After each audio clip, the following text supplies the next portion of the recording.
작년 말부터 제 주변 분들이 하늘나라에 갔습니다. 40년의 친구, 누나, 매형 등 제가 정말 아끼는 분들이 돌아가셨습니다. 죽음을 미리 준비하지 못했기 때문에 죽음이 다가오는 걸 두려워하는 모습을 보면서 느낀 점이 많습니다. 그래서 오늘 영상에서는 죽음을 어떻게 준비하면 좋을지에 대해서 말씀드리겠습니다. 평생을 열심히 살아왔습니다. 결혼해서 애들 키우고 양가 부모님 봉양하고 애들 결혼시키고 평생을 내 자존심 굽히고 몸을 갈아 넣으면서 일했지만 아직도 솔직히 노후가 걱정됩니다. 나이가 들어갈수록 몸은 예전 같지 않고 친구가 아파서 고생하다가 천국에 가는 모습을 보면서 죽음이 먼 얘기가 아닌 걸 다시 한번 느꼈습니다. 평생 가족을 위해서 희생하며 살았지만 정작 내가 죽어갈 때 내 마지막은 누가 준비해 줄까요? 병상에 누워서 내 마음대로 움직이지도 못하는 삶, 자식에게 의지하지도 못하는 현실에서 우리는 죽음을 어떻게 맞이해야 할까요? 대부분 우리는 죽음을 먼 얘기라고 생각합니다.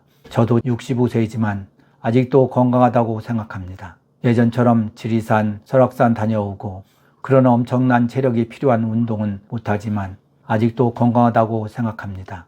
지금만 같다면 90살, 100살도 살면서 손주들 결혼까지 다 볼 수 있을 것 같습니다. 앞에서 말씀드린 제 친구도 운동 좋아하고 몸 관리도 잘해서 건강했었습니다.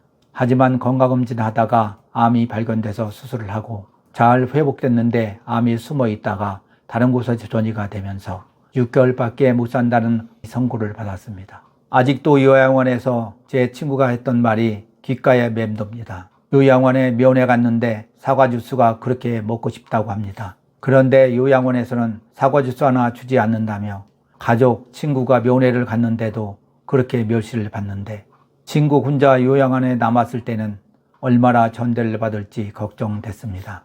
평상시에 생각지도 못했던 죽음이 코앞으로 다가왔다고 생각하면 두려울 것 같습니다. 정신은 온전한데 호스피스 옆방에서 사람들이 매일 죽어나가고 의사가 나도 하루 이틀 지나면 죽을 거라고 말하면 얼마나 무서울까요? 예전에 우리가 어릴 때는 환갑만 돼도 장수하셨다고 하면서 환갑 잡치를 정말 성대하게 했었습니다.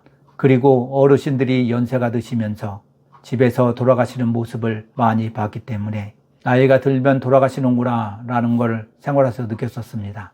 하지만 요즘은 아픈 분들이 집에서 돌아가시기보다 아프면 병원에서 입원하고 일반 병실에서 상태가 심각해지면 중환자실로 넘어가면서 대부분 병원에서 사망합니다. 2024년 통계에 따르면 국내 사망자의 76%가 병원에서 생을 마감하며 자택에서 임종하는 경우는 점점 줄어들고 있습니다. 따라서 죽음을 일상에서 볼 수 없기 때문에 일상에서 우리가 죽음에 대해서 생각하지 않는 것 같습니다.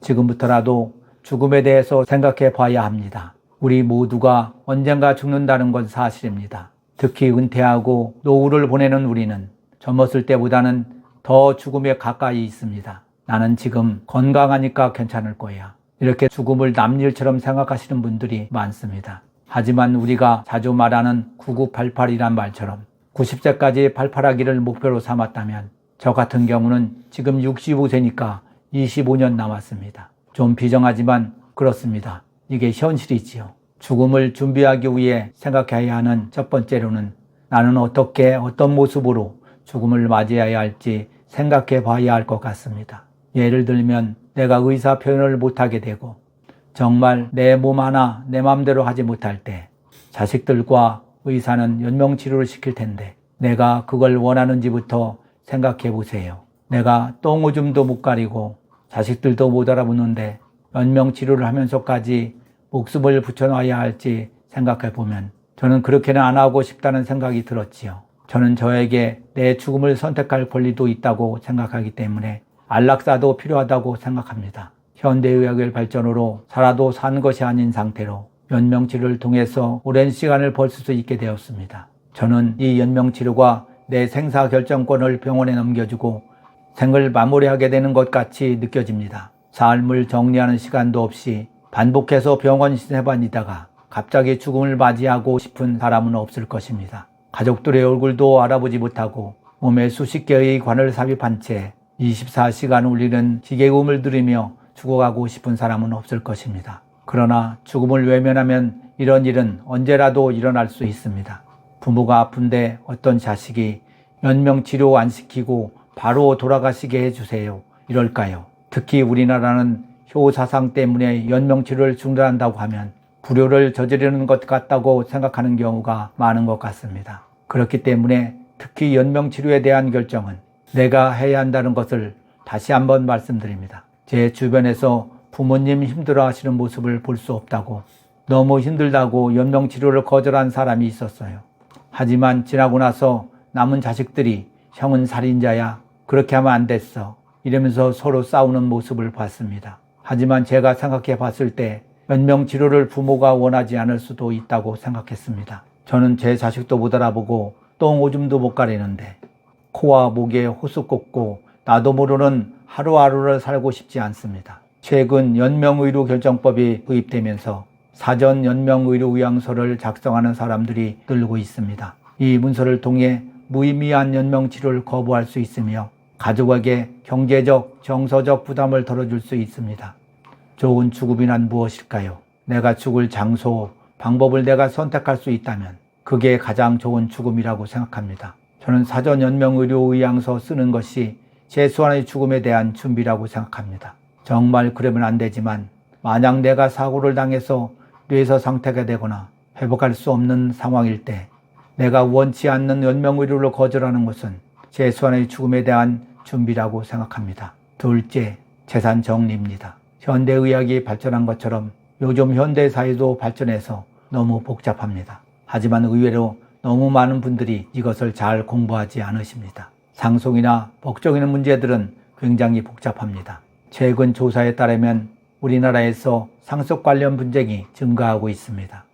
특히 유류분 소송은 2023년 내만 20% 증가했습니다. 많은 사람들이 우리 가족은 문제 없을 거야 라고 생각하지만 막상 상속 문제를 겪게 되면 심각한 갈등이 발생할 수 있습니다. 유언장을 작성하는 것은 내 자산을 원하는 방식으로 분배하고 가족 간 분쟁을 방지할 수 있는 좋은 방법입니다. 미국 사람들 같은 경우에는 굉장히 젊은 나이에 유언장을 쓴다고 합니다. 어떤 유언을 남길지 생각해 보시고 직접 써서 미리 간직해 두시는 것도 중요한 부분이라고 생각합니다. 미리 내 삶을 돌아보시는 시간을 가지시길 바랍니다. 셋째, 지금 이 순간 오늘에 감사하십시오. 지금 내 옆에 있는 사람에게 감사하고 가족에게 감사하고 친구에게 감사하고 하루하루를 소중히 여기며 감사하면서 사십시오. 그리고 또 드리고 싶은 말씀은 죽을래?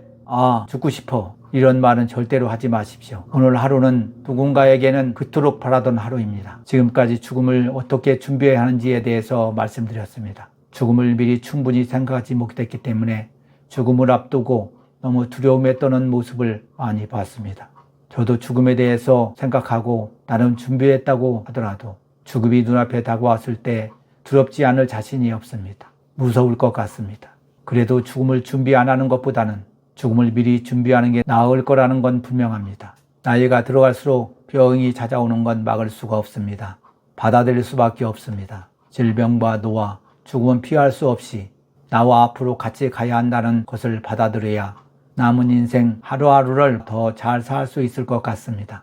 정리해 보겠습니다. 정말 기력이 쇠해져서 죽음이 코앞으로 다가왔을 때 그때서야 죽음을 생각하지 마시고 지금 건강할 때 미리 죽음을 준비하시기 바랍니다. 죽음을 책임지고 결정할 사람은 나 자신입니다. 다른 사람이 내 마지막을 결정하게 두지 마십시오. 미리 어떤 죽음을 맞이할지 생각하고 감사하며 하루하루를 살아가십시오. 시청해 주셔서 감사합니다.